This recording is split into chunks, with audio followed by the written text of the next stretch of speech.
Secretary Kerry, London's Mayor Sadiq Khan, ladies and gentlemen, welcome. And a particularly warm welcome to Secretary Kerry, a man whose extraordinary life of public service and impactful work in so many areas, not least climate change, I've long admired. It's a great honor to have you here at Royal Botanic Gardens, Kew, possibly the most diverse place on Earth, home to globally unrivaled collections of plants and fungi. All around us are almost 900 endangered species in these gardens. There are more than 8.5 million specimens in the science collections, some of which we saw a minute ago, used daily by Kew scientists and others for critical research into plant science, from identifying threatened species and areas for conservation to researching properties of plants and fungi. This is exciting, game-changing work. For example, in Ethiopia, one of the world's main producers of coffee, millions of smallholders rely on coffee income, but production's been severely affected by climate change. Kew scientists have mapped the future impact of temperature in Ethiopia, studied species of wild coffee, which have adapted to local conditions, and suggested areas for future production of wild coffee species. That coffee's now being grown today and is available worldwide. We also have 2 billion seeds in the vaults of the Millennium Seed Bank at Wakehurst in Sussex, where we and our global partners collect wild plant seeds as a safety net against their extinction. And we study the traits they've developed in response to phenomena like climate change, pests, and diseases. During the recent Australian bushfires, we worked to support our long-standing Australian partners with emergency seed collection in the affected areas. And we repatriated seeds held in the Millennium Seed Bank for propagation and the restoration of local Australian habitats. We believe global problems need global solutions, so Kew scientists work with over 400 partners in 100 countries. We're often asked, why is all of this so important? The simple but compelling answer is because all life on Earth depends on plants and fungi as food, fuel, medicines, fibers. Plants and fungi also provide critical ecosystem services such as carbon sequestration, water filtration, oxygen production, and so much more. They hold solutions to many of the challenges that we face today.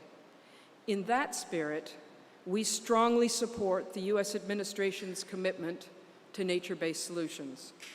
And we share the belief that achieving net zero by 2050 just won't be possible without nature. Nature offers a valuable and untapped resource. But at the current rates of biodiversity loss, we risk losing nature's secrets before they can be unlocked. And with that, we also lose forever ways of mitigating and adapting to climate change. The need for action's never been greater. As Sir David Attenborough said, what we do now and in the next few years will profoundly affect the next few thousand years.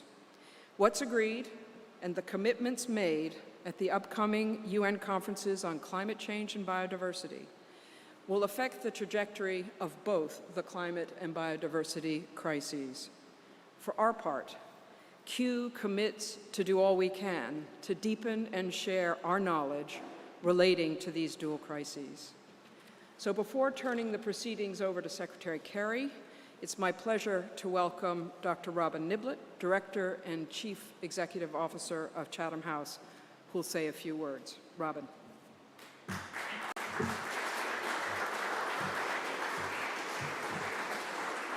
Thank you very much, Dame Amelia. Thanks so much for this partnership today, which is so well timed and so important.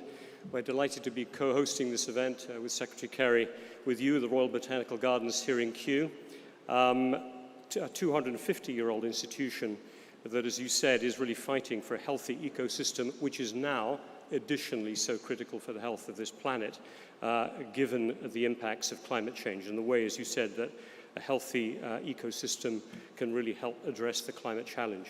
I want to thank the US State Department and the US Embassy very much for their partnership putting on this event. It's a shame we can't have Yael Lempert with us here, but her and her team have been a fantastic support. I want to thank my colleague Leslie Vinjamuri, the director of our US Americas program, dean of our Queen Elizabeth Academy, her team for helping pull this together, and Camille Hussein and the tech folks who are behind making sure that we can have an effective event in this wonderful venue. Chatham House, like the Royal Botanic Gardens, has put climate change at the heart of our research since the mid-1980s. We've never really thought of energy without thinking about its impact on the planet. Tim Benton, who's with us today, leads our Energy and Environment and Society program, new name for it, Environment and Society program, and fantastic to have him here with us today and some of his colleagues. Also, Bernice Lee, who founded our Sustainability Accelerator, now led by Anna Yang. All of them are working together to try to design innovative pathways to a really sustainable planet in the future, and all that entails in terms of our climate goals. The sense of urgency, obviously, is palpable. We're holding this event today in the Nash Conservatory. It, of course, feels a little bit like the Nash Greenhouse at the moment, and that might be an appropriate term at the moment, given the incredible impacts that we're seeing on our planet at the moment. The disastrous effects of climate change have been visible around the world in the last days and weeks. It is for this reason that we are, I think I can speak certainly on behalf of my Chatham House colleagues, delighted to see a US administration that is putting climate so fervently at the heart of its international agenda. Under President Biden, the US has recommitted to the Paris Agreement. It has really set forward some ambitious goals, doubled its commitment from before, now pledging to cut its greenhouse gas emissions by 50% from 2005 levels by 2030, really setting a very important example for the future, which is important, given that the US is the second largest emitter of global greenhouse gases right now in the world, and one of the largest per capita in the G20. So as Secretary Kerry heads to the G20 Ministerial Meeting in Naples in the next couple of days, American leadership is going to be absolutely critical. And from my opinion, the fact that President Biden has selected Secretary Kerry to lead this process, to be the first US Special Presidential Envoy for Climate, is emblematic of this absolutely ferocious commitment of the Biden administration. As you all know, Secretary Kerry was Secretary of State from 2013 to 17. He'd served in the US Senate from 85 to 2013. He was the Democratic nominee for the US presidency back in 2004. And I would add that he was a winner of the Chatham House Prize in 2016 for his very important work for diplomacy on striking the nuclear deal with Iran. And we know from that, as I think everyone here knows, he is a ferocious worker towards his goals. He's somebody who has command of the detail. He's a powerful communicator to the public, and he's an incredibly persuasive master of the diplomatic brief. And I think with those skills, Secretary Kerry, we know you're going to really make a personal difference to this most important of the world's challenges today. And we're thrilled to be able to co-host you with the Royal Botanic Gardens today. Look forward to your remarks. We will take some questions after them. Over to you.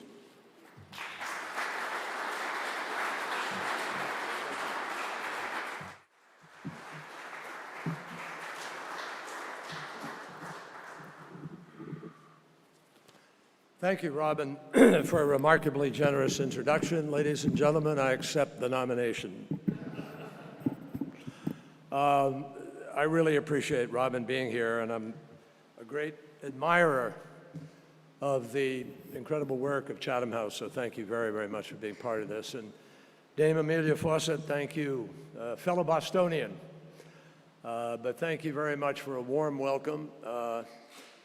From your world-renowned seed banking program to the modeling work that you do. I just met with one of your scientists. Kew is making measurable contributions to the challenge of climate and biodiversity, and we thank you very, very much for those efforts.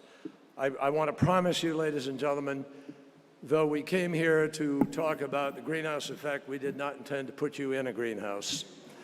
And feel free, I think I may take this off momentarily, but I appreciate it.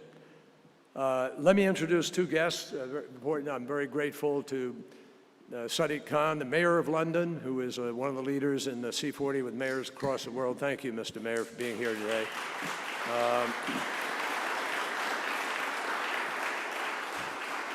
And an old friend from his days as Environment Minister when I was Chairman of the Foreign Relations Committee and Secretary of State. And Ed Miliband is here, and we appreciate it. He's the shadow minister, the shadow government representative today.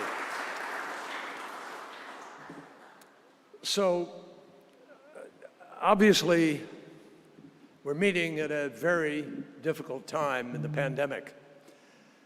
And the COVID crisis still holds too many people at risk of severe illness, hospitalization, and death. And while the extraordinary technological development of vaccines is helping to ease the crisis, we are obviously not yet through it. I am very sorry to say the suffering of COVID will be magnified many times over in a world that does not grapple with and ultimately halt the climate crisis. We don't have the luxury of waiting until COVID is vanquished to take up the climate challenge. So it's good to be back in the UK, where my friend Alok Sharma and his team are hard at work preparing to host the UN Climate Conference, COP26 in Glasgow this November.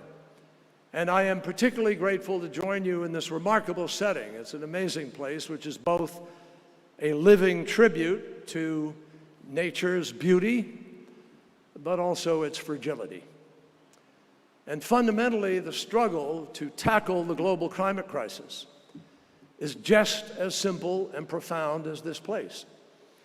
It's about protecting and preserving the fragile world that we share. It's about understanding that it costs more not to respond to the climate crisis than it does to respond. And it is, without exaggeration, about survival. But within the question of how we meet our collective responsibility is a political question, not about partisanship or ideology, but about the simple capacity of our institutions to come together and to do big, transformative things. And that is also something about which the legacy of London can tell us a great deal. I spent enough time in Europe as a young person that I learned not to take stability on the continent for granted. My grandfather was an American businessman who raised his family between the US, the UK, and France as the storm clouds of World War II gathered. My mother and members of her family fled France as an occupying army moved through the country. Their house was ultimately bombed and burned to the ground. And when I was just 4 years old, my mother brought me there to visit the ruins, her first visit back since the war. Almost nothing was left, and the skeleton of a burned-out building rose into the sky with one stone staircase. That is my earliest memory. And I mention it because I am glad to have it. Because like most in my generation, I grew up with a visceral understanding of how close the world came to chaos and how allies and alliances dedicated to order and openness, common interests and shared values made all the difference, not just to avert another conflict, but to heal and rebuild a shattered world. The world order that exists today did not just emerge on a whim. It was built by leaders and nations determined to make sure that never, never again would we come so close to the edge of abyss. And that journey has always given me a bedrock confidence that together we actually can solve humanity's biggest threats. The climate crisis, my friends, is the test of our times. And while some may still believe it is unfolding in slow motion, no, this test is now as acute and as existential as any previous one. The irony should not be lost on us that it is young people around the world who are calling on adults to behave like adults and exercise their basic responsibilities. Young people who feel forced to put down their school books and march out of the classroom to strike for climate. They know the world is not responding fast enough to an existential threat that they didn't create, but for which they risk bearing the ultimate burden: uninhabitable communities on an increasingly unlivable planet in their lifetimes. How must the global political system look through their eyes? All the talk about values and architecture means little to a generation that has grown up every single day under the mounting danger and now the undeniable reality of a climate crisis to which the politics almost everywhere has failed to respond adequately for more than 30 years. I've been part of that journey. I was there in 1988 when Jim Hansen testified that it was happening. I was in Rio in 1992 when we had the first Earth Summit. That was number 1. Now we're at number 26. It's no wonder their generation doesn't share in the confidence that the world can and will move forward.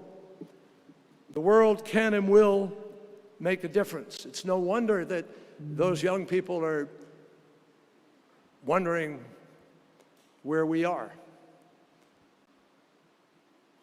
The world can and will rise to this occasion, despite the fact that it hasn't yet. At least that possibility is still there. Nostalgia for what our parents' generation accomplished is absolutely no antidote to the anxiety of these young folks and even their anger at what our generation has so far failed to do. We adults who have votes in legislatures or elections and multilateral institutions, seats in the Situation Room of the White House and the boardrooms, we must provide answers that are tangible, not theoretical. And above all, we need to provide action, and we need to do it now. Because time is running out. Not a euphemism, not an exaggeration. Time is running out. 6 years ago, the Paris Agreement brought countries together. I had the privilege of leading our negotiating team. The goal was of limiting the total increase of the Earth's temperature to, quote, well below 2 degrees Celsius, and to pursue efforts towards 1.5. Under the agreement, each country committed to do what it determined by itself it was willing to do, collectively, to put the world on the right path. Yes, the agreement was a historic show of unity in the face of global threat, and it is making a difference today.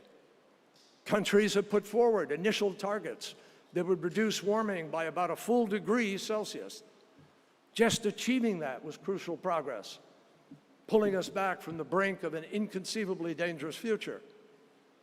But what we have to also be honest about now is the limits of what we engineered together. Because the fundamental truth of the Paris Agreement is that even if every country fulfilled its initial promises, and many are falling short, even if everyone did what they said they would do in Paris, the temperature of this planet will still rise by upwards of 2.5 or 3 degrees centigrade. We're already seeing dramatic consequences with 1.2 degrees. Imagine the doubling. To contemplate doubling that is to invite catastrophe. I'm not an exaggerator, I'm not an alarmist, but I do believe in science. 2 and 2 is 4. It's still 4, despite the fact that some politicians want you to debate whether or not it's 5. and chew up all our time and energy. Since the years since Paris, the scientific community has now determined that even the agreements well below 2 degrees is not enough to stave off climate chaos. A seminal 2018 report from the Intergovernmental Panel on Climate Change, the IPCC, made clear that we must focus on capping warming as close as we can get to 1.5 degrees, if not 1.5. Much more warming than that, and life on our planet will become increasingly unrecognizable. And that prospect of an unlivable tomorrow should be, I would think, as alarming as it is sobering as we take stock of the world we are living in today. Already today, we share a world in which more frequent and powerful hurricanes and typhoons destroy homes, businesses, and communities. Just last week, a rainfall of such intensity that it flooded communities in Germany, Holland, and Belgium, leaving hundreds of dead and thousands facing years of difficult recovery. Nigeria and Uganda also experienced massive destructive flooding in recent weeks. Today, we share a world in which fiery conflagrations rampage across Australia and the American West and even the Russian tundra. Even the rainforests of the Amazon are burning. We share a world in which record heat waves force cities to install relief centers, cause roads to buckle and illnesses to spike, resulting in thousands of heat-related deaths a year, where extremes are everyday fare, like Siberia, reaching a scorching 118 degrees inside the Arctic Circle, or Antarctica at 70 degrees Fahrenheit last February. We're living in a world where crops no longer grow where they always did before. The chemistry of the oceans changes more and faster than ever before, where millions of people are forced to leave increasingly uninhabitable homelands, maybe 20 million a year migrating around the world. We all know what the political impact of migration was a few years ago, and still. Imagine what happens when places become uninhabitable and people are knocking on the door of the places where they know people can live. These impacts are real, and most of them, my friends, are irreversible. That's what the scientists told me. Irreversible. But even more horrifying is what the world would look like in the near future unless we change course. The world of 2100, the world of our children and grandchildren, just 80 years from now. A world where major cities, Jakarta, Mumbai, Shanghai, Venice, Bangkok, New Orleans, and many more, will need trillions of dollars in infrastructure just to survive repeated flooding and high tides. A world in which the ocean is more acidic and starved for oxygen, despite the fact that we humans breathe 51% of our oxygen coming from the ocean. An ocean that is increasingly hostile for marine life, devoid of most tropical coral reefs, and with that, the loss of protection from storms and food security for millions. A world in which the Arctic may not have any ice in the summer. A world in which over 1/3 of the population will face longer-lasting heat waves with unprecedented regularity. A world in which farmers and construction workers cannot work outside without risking heat stroke. Where a month's worth of rain falling in an hour may become commonplace. Where droughts last months longer and occur more frequently, and hundreds of millions of people suffer from fresh water scarcity. Just look at the Himalayas melting, the Alps, other mountains, the feeders of the great rivers of our world, the Yangtze, the Yellow River, the Mekong, the Ganges. Billions of people living along those riverbanks. A world in which crops families have grown for generations are no longer viable. Where conditions for malaria transmission and other chronic illnesses skyrocket, and pandemics like the one we continue to battle today actually become more prevalent. So what all these statistics add up to would be a world in chaos. It's a world where whole countries would be destabilized from stalled economical growth, hunger, starvation, escalating conflict over resources, and people would be forced to abandon their homes. Just look at the people in Germany needing billions of bailout. We bailed out 3 storms a few years ago, $265 billion, but we couldn't even find $100 billion to fulfill our obligation to the Paris Agreement. So we're looking at a world in which we ultimately spend so much money, the potential of the world, and effort just coping with disasters that we can't invest in tomorrow. It undermines everything that we have been fighting for, and no country, rich or poor, will be spared. So one thing is certain. Everything I've just said is not the description of a world of science fiction. It's what scientists tell us will be reality by the end of this century if our emissions of greenhouse gases, pollution, do not decline. And we are forewarned. Everything the scientists have been telling us now will happen for 30 years is happening, but bigger and faster than was predicted. And you don't need to be a scientist to know that what we're looking at is a world no parent would ever be content to leave behind as an inheritance for future generations. Facts, evidence, and science all make clear that we have a narrow window to avoid that future. We can still avoid it, but we have to begin to act with genuine urgency, bringing countries all across this planet together. Simply put, the world needs to cut emissions, greenhouse gas, CO2 emissions, particularly, by at least 45% by 2030 in order to be on a credible scientific path by mid-century to net zero. That's what the IPCC showed us, 45%. Not just in some countries or some regions, but the world over. And they found that 45% is the minimum that the world must reduce. That makes this the decisive decade. And it makes 2021 a decisive year. And most of all, it must make COP26 in Glasgow this year a pivotal moment for the world to come together to meet and master the climate challenge. This week marks 100 days until Glasgow, 6 months into my time as President Biden's Special Presidential Envoy for Climate, and 6 months since President Biden rejoined the Paris Agreement and committed his administration to bold climate action. After our absence for 4 years, my friends, we approach this challenge with humility.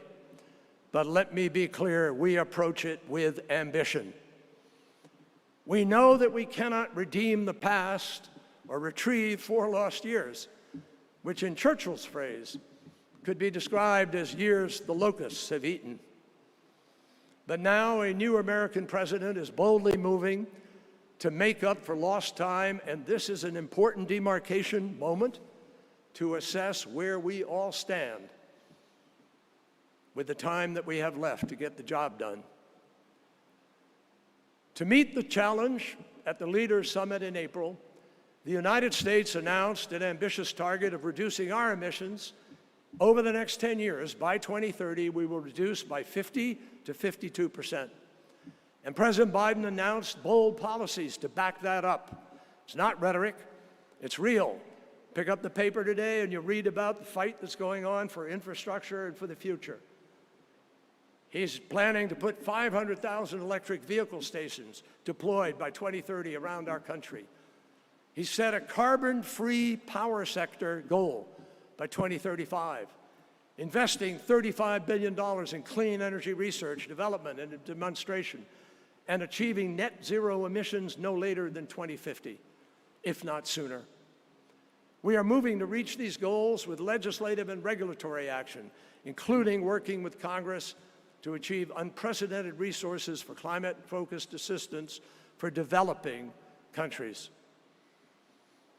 We do all this knowing full well No country and no continent alone can solve the climate crisis. So we are working with allies, partners, competitors, and even adversaries, all too aware that some things happen today threaten to erase the very progress that so many are struggling to advance. How alarming is it, my friends, that as we race to Glasgow, some countries are currently still building new carbon-polluting coal plants and even planning to break ground on more in the future. At a time when many countries are committed to plant more trees as a nature-based solution, other countries are actually clear-cutting more trees and continuing to illegally cut down the rainforest. They are removing the lungs of the world, destroying irreplaceable biodiversity of all the places in the world that's understood here, and destabilizing the climate, and they're doing that all at the same time. How irrational is it that there are countries actually burning more coal and using less solar than they were a decade ago, even as the costs of clean energy have plummeted well below fossil fuel? To paraphrase Einstein, insanity is continuing to do something that will kill you even when you know it will. We can't afford a world so divided in its response to the climate crisis when the evidence is so compelling for action. We have to make choices together. Life is about choices. You all know that. Everybody does. So is governing. So is leading. So this moment requires. In World War II and its aftermath, leaders did what they had to do to get the job done. After the United States finally joined the war, Churchill didn't lament in his nightly journal how reluctant that we'd been or how long it had taken us. He wrote simply these words: "Today we have won." Roosevelt, like Churchill, had a deep antipathy toward the Soviet system, and it wasn't hard to imagine looming possibility of a Cold War that would define the second half of the 20th century. But they didn't hesitate to form an alliance with the Soviets because there was no other way to prevail in the struggle. They both correctly identified at the time as existential. Overnight, at home and around the world, distilleries were converted into producing fuel for jet planes and tanks.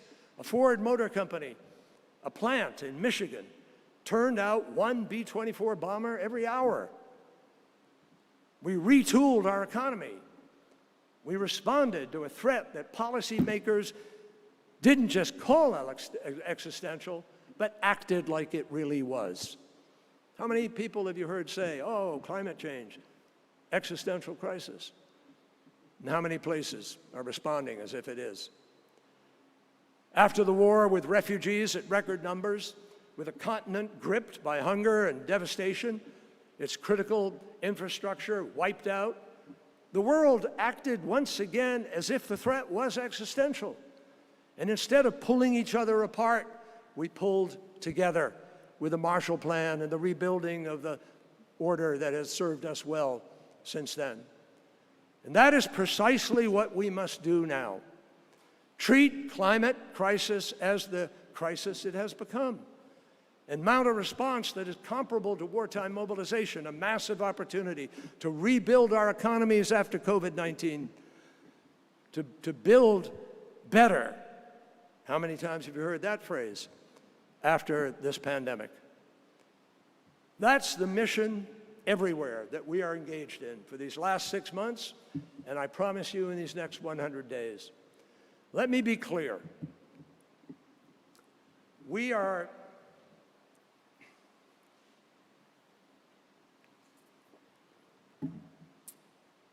I want to be very clear about this because there are countries that express concern about what they're asked to do. And the fact is that we are not saying that every country must, will, or can do the same thing. They can't.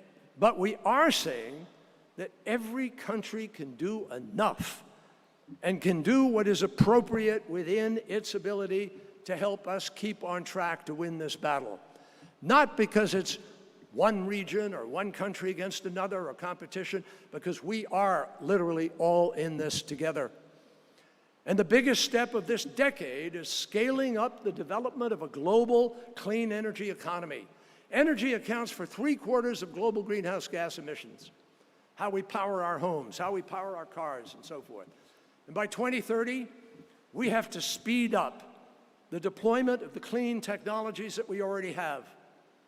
Put them on super steroids and deploy, deploy, deploy.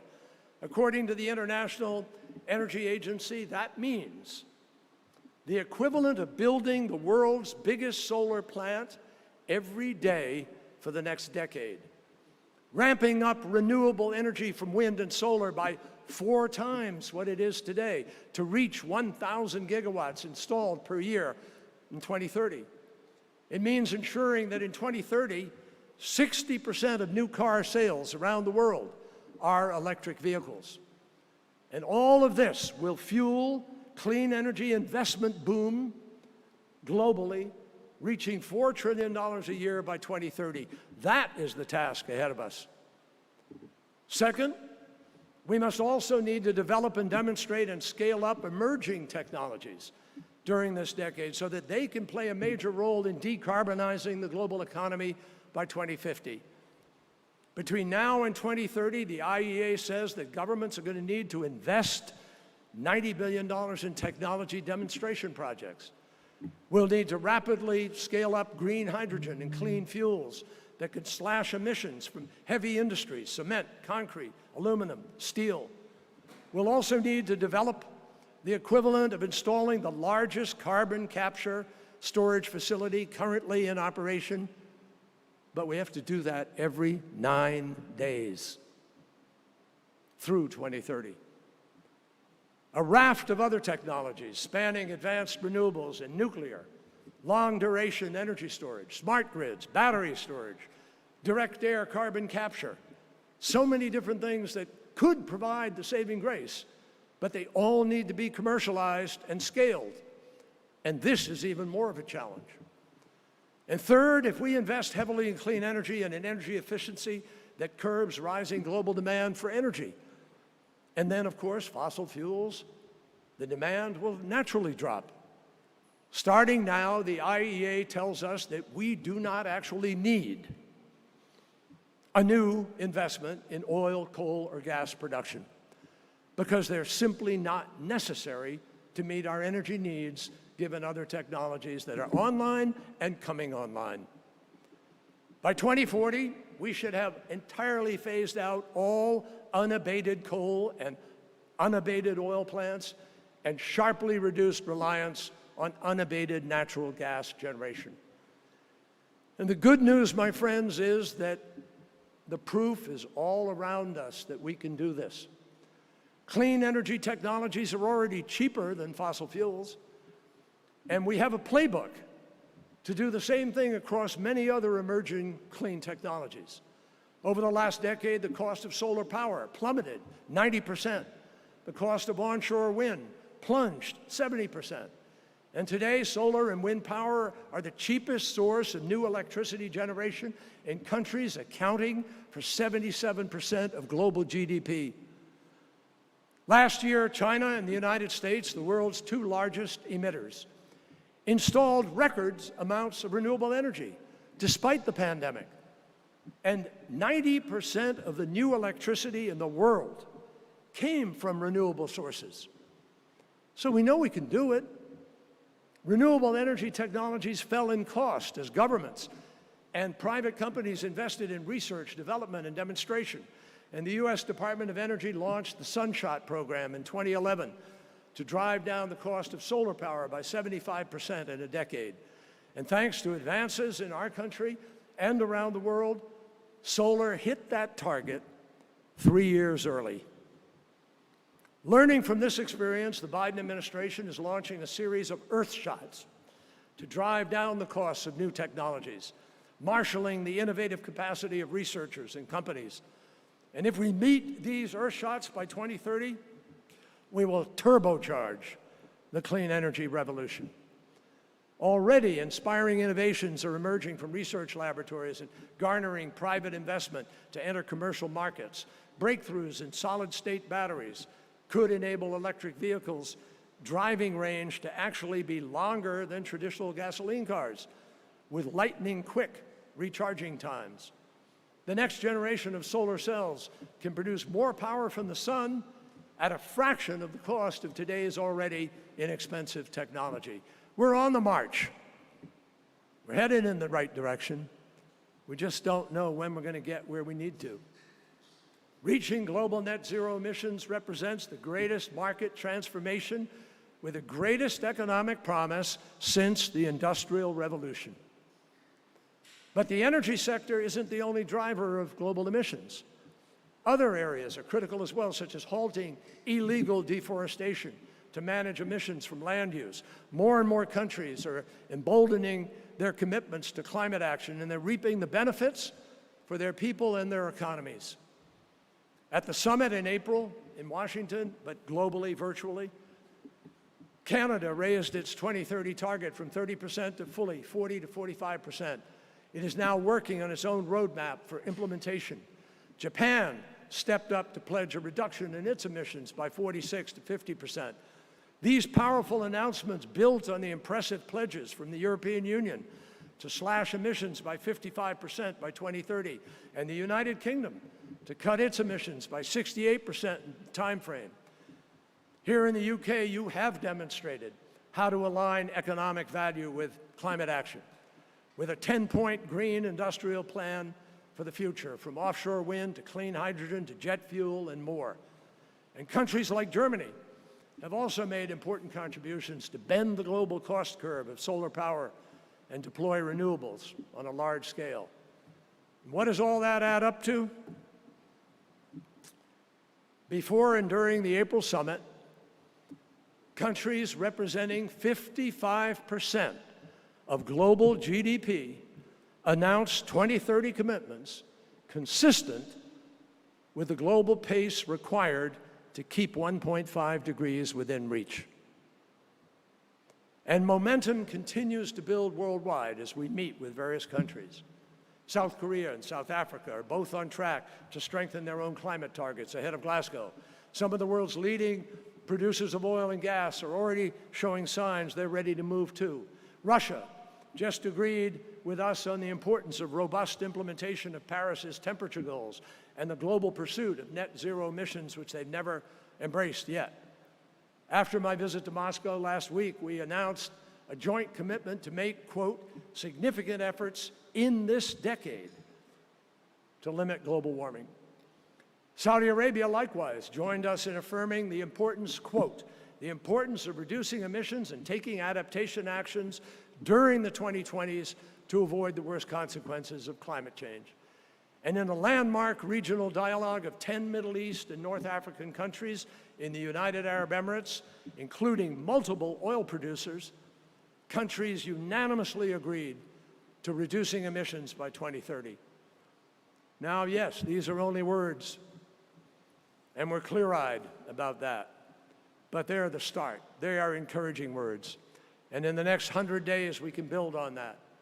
The conversation is shifting from half measures to what it actually takes to get the job done. For example, major players are mobilizing to, quote, tap the brakes to cutting methane, a short-lived but potent greenhouse gas that many times more destructive than carbon dioxide. But here is the challenge. Despite 55% of the world climbing on board for a 1.5 degree future, including many of the countries I just mentioned, despite that, there is still so much more that needs to be done. Mother Nature does not pick and choose which country's emissions are warming the planet. Before she engulfs us in droughts or fires or floods, Mother Nature doesn't differentiate between greenhouse gases from Europe or from the US or from China. Mother Nature only feels the impact and tracks emissions into the atmosphere writ large. And what matters to our collective fate is the total of all those gases and the emissions track we are on together. That brings us inexorably to the world's relationship with China. To those who say we should avoid engaging with China on climate change because of our differences, I say there is simply no way, mathematical or ideological, to solve the climate crisis without the full cooperation and leadership of a country that today leads the world with 28% of global emissions. The International Energy Agency has laid out the reductions that are needed at a global scale, and their statistics imply that if China sticks with its current plan and does not peak its emissions until 2030, then the entire rest of the world would have to go to zero by 2040 or even 2035. It knocks at least a decade off the timeline for the rest of the world to decarbonize. And that, my friends, sets a goal that currently is impossible to achieve. So it is imperative that we, the United States, the second biggest emitter, and China, and the rest of the world, are all pulling together in the same direction in this critical effort. In a remarkably short time, China has produced unprecedented economic growth. But a foundational building block of that growth has been a staggering amount of fossil fuel use. And as a large country, an economic leader, and now the largest driver of climate change, China absolutely can help lead the world to success by peaking and starting to reduce emissions early during this critical decade of 2020 to 2030. And I say that simply because it is factual scientifically. The truth is there's no alternative, because without sufficient reduction by China, together with the rest of us, the goal of 1.5 degrees is essentially impossible. China's partnership and leadership on this issue of extraordinary international consequence is essential. And even as China continues to build and fund coal-fired power plants at a troubling pace, it is important to note that China has generally exceeded its international climate commitments in what it does at home. As it builds out the details of their 14th five-year plan, experts all around the world are convinced that they could find greater opportunities to accelerate reductions in emissions without losing or slowing down their economy, and without being asked to do something that's unfair. I am convinced they can overperform with higher commitments to renewable energy to displace a great deal of coal. More attention could be paid to methane emissions, a faster transition to electric vehicles, stronger building codes, industrial processes offer huge possibilities to show leadership in building clean energy economies. President Xi announced to the UN last year that China would, quote, scale up its NDC. And we hope that will include sector-specific near-term actions in their 14th five-year plan, enabling earlier peaking and the possibility of rapid reductions afterwards. Now, obviously, it is not a mystery that China and the US have many differences. But on climate cooperation, it is the only way to break free from the world's current mutual suicide pact. President Biden and President Xi have both stated unequivocally that each will cooperate on climate despite other consequential differences. America needs China to succeed in slashing emissions, and China needs America to do its part and do the same. The best opportunity that we have to secure a reasonable climate future is for China and the United States to work together. And the best way to do so is to lay out specific, ambitious, near-term reduction goals and back them up with serious policy and work together to set an example to the world of where we need to go and how we can get there. India, the world's third largest emitting nation, has set an impressive target of building 450 gigawatts of renewable energy by 2030. And that target is really critical to the world's quest to hold 1.5 degrees, because without a rapid clean energy transition, India's emissions will surpass the United States by 2040. And that's why in a meeting with Prime Minister Modi, we were able to agree on a new partnership with India, the US-India Agenda 2030 partnership, which President Biden and Prime Minister Modi launched at the summit. And it will take specific actions to deploy that renewable energy. We're working to mobilize billions of new cash, fresh investment of India's burgeoning clean energy. Still, some people argue that India did not create today's predicament, and therefore, why should it have to share in the solution? Well, I just explained that the process doesn't allow for individualization of where the emissions come from, but more importantly, the solutions to climate change are the greatest economic opportunity we've seen on this planet since the Industrial Revolution. And the fact is, the consequences of climate crisis will not be reserved for those countries most responsible for the problem. That's just a reality.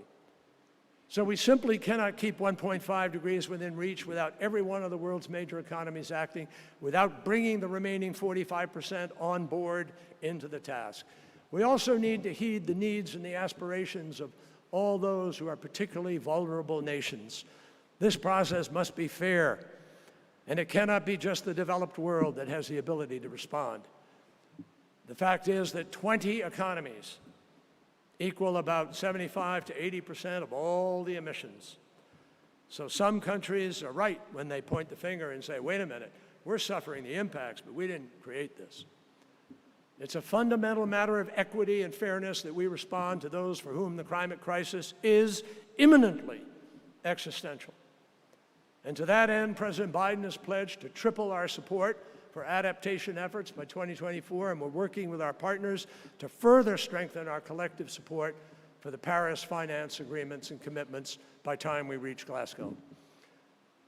To the world's emerging economies for whom development is justly your foremost priority, let me just say, we will help you chart your own pathways to prosperity. Pathways not on the polluting practices of the past, but on the clean, sustainable technologies of the future. And to the major economies, let us be frank, the onus is on us. We are the largest emitters of the past and the largest emitters today. We play the largest role in pulling the world back from the brink of climate disaster. And we all have further to go. We can do all this knowing that it comes with opportunity, and that's what the private sector is telling us today, increasingly moving to sustainable investment. They are committing trillions of dollars now to make climate change central to investment strategy. And meanwhile, in spite of the havoc wreaked by COVID-19, the world did see the unprecedented growth in renewable energy that we were able to produce in 2020. So think about it, my friends. The highest valued automobile company in the world, Tesla. It only makes electric vehicles. Mitsubishi is building the world's largest zero-emission steel plant in Austria. They know climate action is a golden opportunity and all the world can share in it. But it won't happen on its own. It's not automatic. It's not preordained. 250 companies, for instance, account for 1/3 of global emissions, and yet 41 of them haven't set goals for reducing emissions. So we have to match policy to potential. In 2 days, we meet at the ministerial level to prepare for the G20 in October. We will meet in Italy, the co-presidency of the COP. And success at this week's gathering of the world's biggest emitters can help smooth the road for success when all the world gathers together in Glasgow this November. So the world will be watching what they do. We need the G20 to lead in word and deed so that all the world can lead in Glasgow. My friends, there is still time to put a safer 1.5 degree centigrade future back within reach. But only if every major economy commits to meaningful reductions by 2030. That is the only way to put the world on a credible track to global net zero by mid-century. At or before COP26, we need to see the major economies of the world not just be ambitious or set ambitious targets, but we got to have clear plans for how we're going to get there over the next decade. By 2023, we need those same economies to put out roadmaps for how they're going to achieve net zero emissions by 2050. Commitments have to be backed up by concrete national action plans. The time for talking is long since past. We need to match suitable investment, both from public and private sector. We need to really rethink the multi-developmental banks process, how we de-risk, how we allocate capital, and how we will grow our ways out of this. We can and must achieve this together, especially knowing the triumph or tragedy of the two alternative worlds that await our choices. I believe we will get to the low-carbon economy we urgently need, but it is not clear to me yet that we will get there in time. It's what we've always done when we know that the world needs it most. We can come together. But it's up to us to prove to ourselves and to the generation protesting in the streets that we are prepared to do it again. That we are the problem solvers, not just dreamers, not talkers. We're the doers, not the deniers. That our words about ambition will be matched by ambitious actions. My friends, Glasgow is the place. 2021 is the time, and we can, in a little more than 100 days, save the next 100 years. Thank you.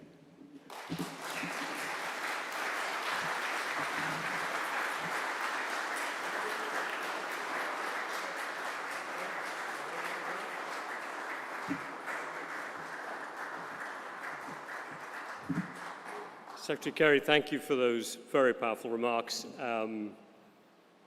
We had a few people who had a few questions, which we'd love to be able to follow up on. I wonder what the questions will be, because I feel like you've answered every single one of them in advance. Hopefully you've got your water well set under there. We won't spend too long, because I think we've got to give everyone a chance to go forward. So what I'm going to do, if that's all right, is actually group 2 and 2. So two questions, and we will definitely call it quits at that point. So let me, again, thank you for making those remarks, call on a couple of points. I've got Rachel Morrison from Bloomberg. We thought we'd get a couple of questions from the media side as well as from the non-media side. So Rachel, over to you first, please. Thanks very much. When will the US outline its contribution to the $100 billion a year in finance that's needed to help the poorest nations move away from fossil fuels? And how much could you pledge? Thank you.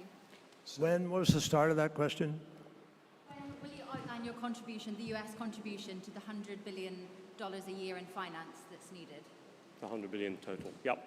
And Kate Hampton, CEO of Children's Investment Fund Foundation. Thank you, Secretary Kerry. You've articulated closing the gap requires this virtual circle of commitment and public and private finance for delivery. Please, can you give us some sense, elaborate on what you said about mobilizing the resources that can help break some of the diplomatic deadlock ahead of COP26 and keep us accelerating after COP26? So you want to take all four and just have them ready to go, then you can time it? What would you prefer? You want to get the others?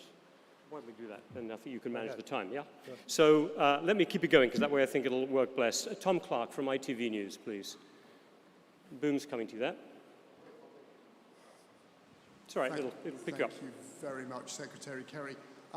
Our program has been investigating Amazon Corporation. Can you put the mic closer Can you hear me? to him? Let me help you. I'll hold it like this. It's Okay, go. a bit of professional training here. Our program has been investigating the Amazon Corporation, one of America's most influential companies.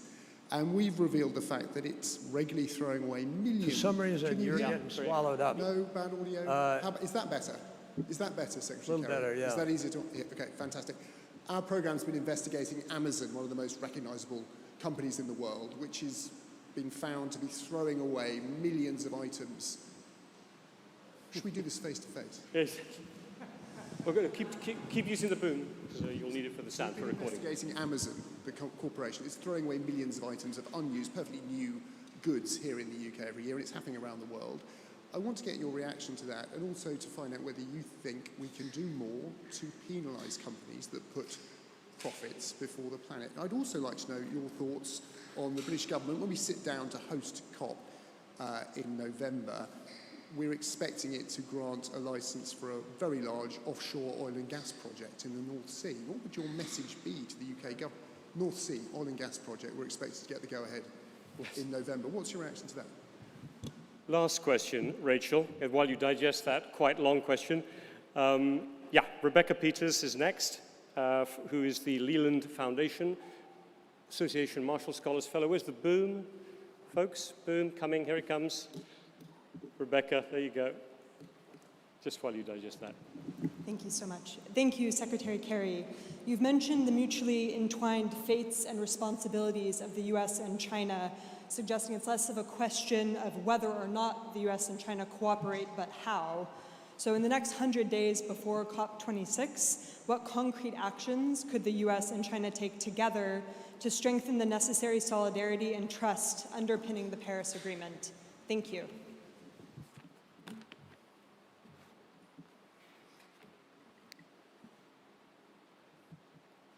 Thank you all very, very much. $100 billion. We have had many very key discussions about that in recent days. I've personally talked to the President about it. President Biden has indicated to me his complete and total commitment to helping to make that happen. We are engaged in discussions with, I'm sure it'll be part of the topic when we get to Naples for the G20 this week, and it should be. And President Biden has already pledged to treble the resilience funding, to double the adaptation funding, and more importantly, in the G7, he had a conversation with all of the leaders there, and he laid out a conjectural figure, but a serious one. And just yesterday, I had a conversation with Brian Deese, who's working this in the Council of Economic Advisors, and I believe we're going to find a way to do it. We have to do it. Let me just say, from my point of view, if the West, the developed world, whatever you want to call the conglomeration of large economies, if they don't come together and produce that, it's going to be exceedingly hard to get any kind of broad-based agreement similar to what I've described here today. There has to be good faith by everybody here, and we're not exempt from that. And I think we also accept that we have a special obligation, given the last 4 years of our absence, to make good on promises that were made and that need to come forward. So we will do that. And it'll happen before, it'll happen before Glasgow, but it may well happen by the UN or so. It's hard to tell. We just need to, I don't want to make a date promise. I can tell you Glasgow is obviously the deadline. And if we don't have it well before Glasgow, it will affect the Glasgow dynamic, I think. On the second question from Kate Hampton about mobilizing resources afterwards, let me tell you what I've been doing and what a lot of people have been doing. I left being Secretary of State drawing the conclusion, probably not brilliant, but practical, that the private sector is ultimately going to play an absolute outsized, oversized, critical role in securing our victory here. No government in the world has the money that makes up what the UN Finance Gap report indicates is needed. We're looking at anywhere from 2.6 trillion to 4 trillion a year for the next 30 years. And that's not going to come from a government treasury. So I've worked very hard, and others have too. Mark Carney and Mike Bloomberg, a bunch of people have been working at trying to build coalitions. So I talked with the 6 largest banks in America. And some people criticized me. They said, what are you talking to the banks for? Well, there was a famous bank robber in America called Willie Sutton.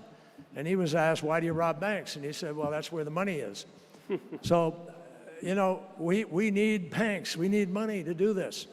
And a lot of CEOs have now come on board recognizing there's ESG considerations, environment, social, government goals that are very much a part of the corporate boardroom today.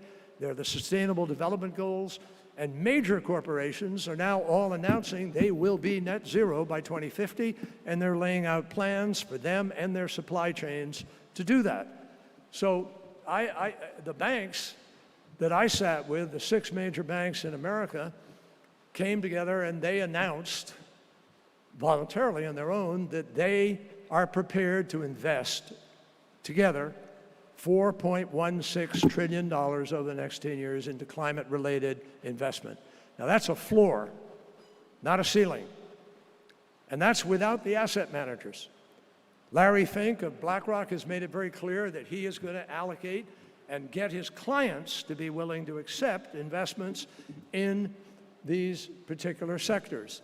And he thinks they'll be in $1 trillion, I mean, I don't want to speak for him, but a lot of money is available from asset managers, other countries. That's just the US. Other alliances have come together, and there may be as many as 45, 50 banks around the world joining into an alliance, net zero, going to Glasgow, and that's going to provide resources. So when we sat down with Prime Minister Modi, we had talked to a number of countries like the UAE and Sweden and France, Germany, Britain, others, and said, will you partner with us to help India be able to deploy this solar goal? And so we can bring finance and we can bring technology to the table. They've got to bring the ability to break through their bureaucracy and to have the revenue stream collected from the people who use the electricity. But electricity produces revenue, folks, if it's done properly. Transportation produces, water can produce revenue. Where you have a revenue stream that is sufficient, you can actually go to the marketplace and finance these agreements. We're just not doing it. The whole model of the international development banks, et cetera, seems to be stagnant, if you will. We need to get going and come together. And as we get into disclosure, a very critical element of finance, banks and investors are going to be required to do risk analysis on their investments. And if they're looking at investing something that may disappear because of climate crisis, there's going to be a risk level that's going to change in terms of the cost of financing. So disclosure will be a very important part of the allocation of assets to this endeavor. It's not that we don't know how to do a lot of these things, we're just not coordinating it. We're not bringing it together sufficiently, so we're creating the critical mass. One of the things we're doing is we've been working on a thing called the First Movers Coalition.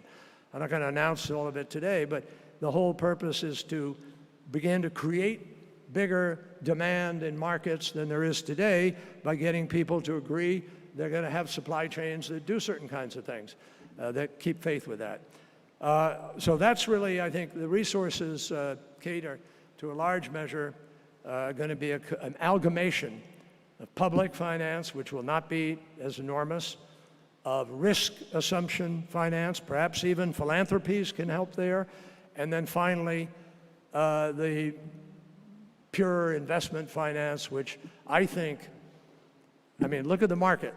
The energy market, energy policy is the principal. Energy policy and nature-based policy are the two biggest solutions to this challenge. Energy policy itself is the largest market already today that the world has ever known. Think of that. I represented Massachusetts in the Senate for 28 years. We had, Harvard and MIT and countless Worcester and technology and great efforts, but we in the 1990s a lot of wealth was created, but it was a minuscule market, technology in the 90s. A $1 trillion market, 1 billion users. We're looking at a double-digit trillion market today with already 4 to 5 billion users. Going up in the next 30 years, for better or worse, to about 9 to 10 billion users. So that is, I think, the mother of all markets, and I think that's a reason that we can look forward to the private sector. And whoever discovers battery storage that lasts for a week or 2 weeks, it's over. We've won the battle. Whoever comes up with the green hydrogen at a price that is less than current fossil fuel, it's over. We've won the battle. This is winnable. And that's what we've got to understand. But we just can't sit around waiting. Amazon Corporation and profits, et cetera, et cetera. Amazon, I think, is emerging and developing. And I know some of the folks there and have talked to them. I think they're becoming more and more engaged in, for instance, electrifying their fleet of vehicles, making sure their airplanes become more sensitive, using fuel, dealing with packaging. Packaging is a real challenge. I mean, we all hate it when we get this enormous package and you open it, and whoa, it's like their Christmas game. And then there's a tiny package inside, and open that, and you know, it's a little trying, and I think they're working on that too. So my sense is that I just had a meeting with CEOs of, including Amazon, and Apple and UPS, and a bunch of these folks came together, and they were very seized by this issue, and I'm encouraged that I think in the next days we'll see more and more coming out of them. On the North Sea, oil and gas, you know, I don't know enough about the particular mix and timing of the projects in UK, but I'm mindful of what the IEA has said, that we don't need new oil and gas coal projects. And I think people have to measure the need very, very carefully in making those decisions. And finally, how do you get China to cooperate? You know, we've had an ongoing conversation with China for the last months since I came in January 20th. And I am friends, genuine friends, and I admire the work that Xi Jinping has done in China, and many of you know him. We've met with their team in person in Shanghai, and we've had about 13 or 14 virtual meetings. I think we have another meeting next week, and I look forward to working with China, to having, you know, not a hardened position by either of us, but something that's based on the science, based on expert advice about what's achievable at what rate. I think the key is that we work together with China to get there. We currently have a tentative trip planned for the end of August, and I'm very hopeful that we can make progress with China in the next weeks. But I just have to be clear that there are certain mathematical, arithmetic numbers that tell us certain things that we must respond to. And if we can get on the same page, understanding that as a starting place, we'll work very hard with China to make sure that there is a reasonable and a fair and appropriate effort by both of us. We both need to raise ambition. We're not here pointing the finger. We're not here to create anything except progress. And we hope that can happen. And I think China could be so critical to this. China was key to helping us in 2013. We came together. I think we can come together again, and I hope we will. Thank you all very, very much. Thanks.